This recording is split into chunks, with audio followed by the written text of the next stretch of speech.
Got some breaking news for you. The U.S. Supreme Court just delivered a major blow to the Obama administration. They blocked the EPA's plan to curb carbon dioxide emissions from power plants.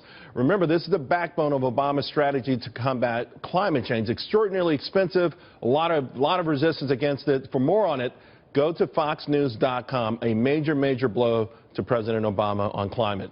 Well, as the job growth slows in this economy, we saw that January number, we know the economy is probably going to play a bigger and bigger role in deciding who the ultimate occupant will be of the White House. In January, remember, unemployment it surged for everybody but folks with without a high school diploma. Look at that. If you didn't have a high school diploma, your unemployment rate spiked big time.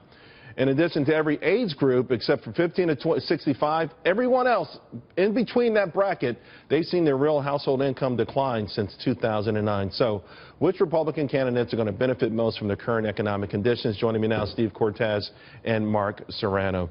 You know, it's interesting because we see if you don't have a high school diploma in this particular environment, you're going to start to lose your way. And a lot of that are blue-collar workers or would-be blue-collar workers. And overwhelmingly, they have been going for Donald Trump. Right. No, and Charles, I think that Donald Trump is effectively tapping into a lot of anger out there right now. Remember back in the 1980s, that Twisted Sister song, We're Not Going to Take It? The middle class right now is saying we're not going to take it anymore, and we're sick of elites condescending to us. We're sick of big government, which is restraining our earning power. And that is a very real and very palpable concern out there. And by the way, it's on the left and the right. So Bernie Sanders is tapping into it on the left. Donald Trump's doing it really effectively on the right. Although, Mark, Bernie Sanders is taking a different tack, saying there will be more government intervention. Heck, you know, President Obama unveiled his budget today, a 3.8% tax on top of all the other taxes for small businesses. I mean, so if you're going to promise the world and the ultimate welfare utopia, we found out one thing, it's expensive, and they've got to get the money from somewhere. Well, a very stark contrast that we see between the Democrats and the Republicans. And you know what? I hope Barack Obama continues to talk about his tax proposals and that Bernie Sanders continues to talk about $19 trillion in new spending. You know, Bernie Sanders looks at Barack Obama as the JV squad as it relates to central economic planning. And so what I think, you know, how Trump benefits is, look, through the campaign, there's been a lot of focus on national security for obvious reasons. But there's also a lot of economic anxiety, as Steve was saying.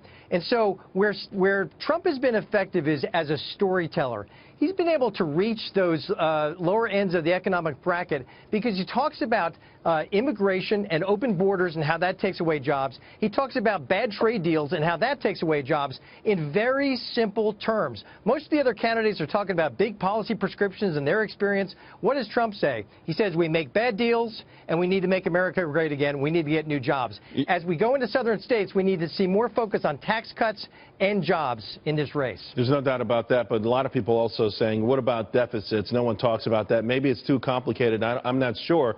I did find it interesting. Apparently, Rubio did better than Trump in Iowa on the top of the economy. Right now, Trump is outpolling everyone in New Hampshire, but I did think that was an interesting situation. No, Charles, interesting you mentioned that. Deficits used to be a huge deal in American elections. We hardly even hear it talked about right now. Part of that is because of these uber low interest rates, so we can afford, for now, the deficit we're running. But long term, the deficit is an issue. I think Rubio is very strong at this point. To me, when it comes to the economy, it's a two-man race. It's Trump and Rubio. My guess is Trump wins in the end.